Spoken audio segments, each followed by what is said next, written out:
Good morning class 3। बहुत शौक से तुम लोगों को एक काम दिए थे, मैप का वीडियोस भी दिए थे।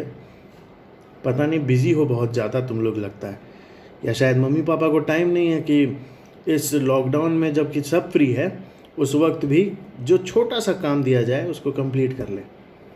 ये क्लास 3 में अगर इतना नॉलेज हो जाए ना जितना पढ़ाया जा रहा है तो ब्रिलियंसी के हाइट पे होगे। ठीक है, जितना बुक में है जितना पढ़ा रहे हैं अगर उतना नॉलेज हो जाए तो ब्रिलियंसी के हाइट पे होगे। मगर क्या है कि हम लोग किस्मत में लिख के आए हैं कि नहीं, हमको ब्रिलियंट नहीं होना है, हमको तो बस स्कूल में क्लास में पास करना है।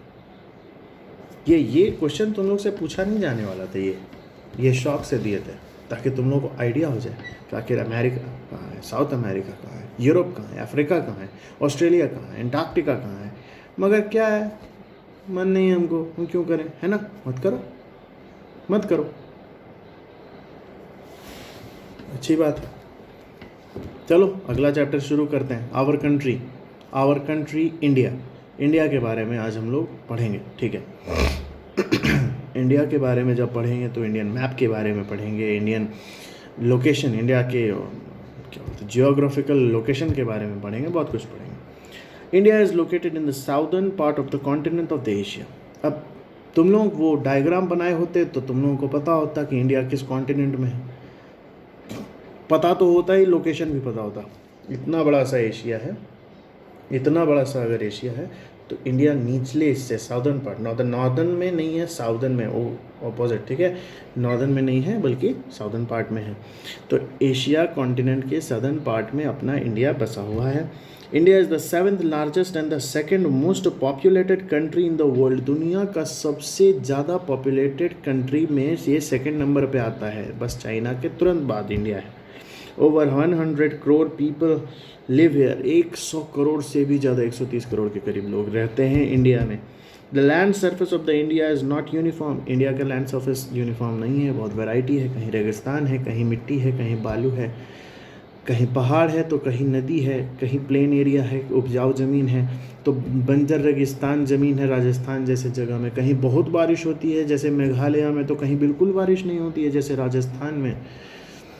कहीं समुद्री तट का छोर तट ही तट है जैसे कि अपने साउथ इंडिया में, अपने मुंबई में, अपने महाराष्ट्र में, अपने इधर बंगाल साइड में।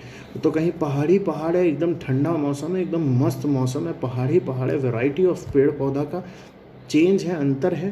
कहीं खूब सारा फूल फल उगता है तो कहीं कुछ नहीं उगता है। ऐसा अपना देश है, ऊपर से नीचे तक, दाएं से बाएं तक अलग अलग वेराइटीज़ शो करता है। ठीक है, India is the 7th largest and the 2nd most populated country in the world, one of. ठीक है, इंडिया दुनिया का सबसे बड़े देश के लिस्ट में 7वें नंबर पे आता है।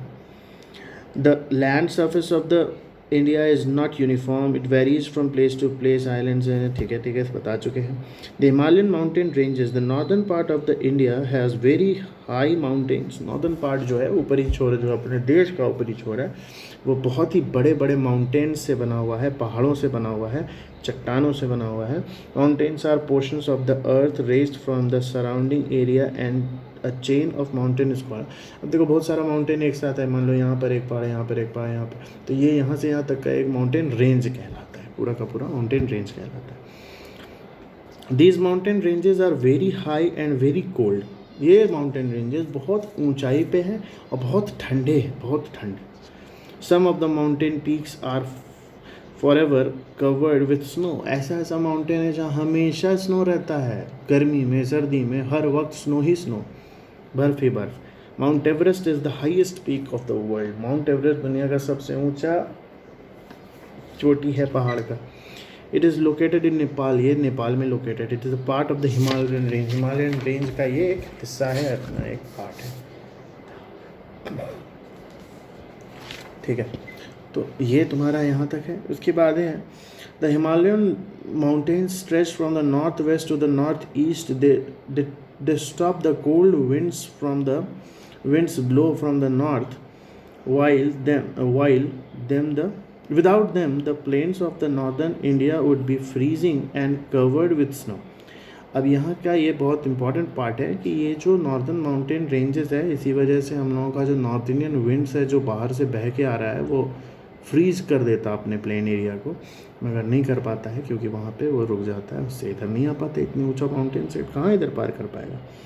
Many important rivers such as the Ganga, Yamuna, the Indus and the Brahmaputra flow from the Himalayas. Himalaya से बहुत सारी नदियाँ निकलती हैं, Ganga, Yamuna, Brahmaputra, Indus etc. These are formed by the melting of snow. Himalayas, as the melting of snow flow down to the plains, several small rivers join the main stream of the river. We find thick forests to lower slopes below these regions covered with the tall grasses known as the Terai region. ये जो पहाड़ों का जो तल है, ज़मीनी हिस्सा है, निचला हिस्सा है, वो जंगल से भरा हुआ होता है, इसी को तेराई रीजन कहते हैं। बहुत बड़े बड़े घास से भरा होता है, जंगल से भरा होता है, घास से भरा होता है, इसी को तेराई रीजन कहते हैं। बहुत खूबसूरत एरिया होता है, देखने लायक होता है।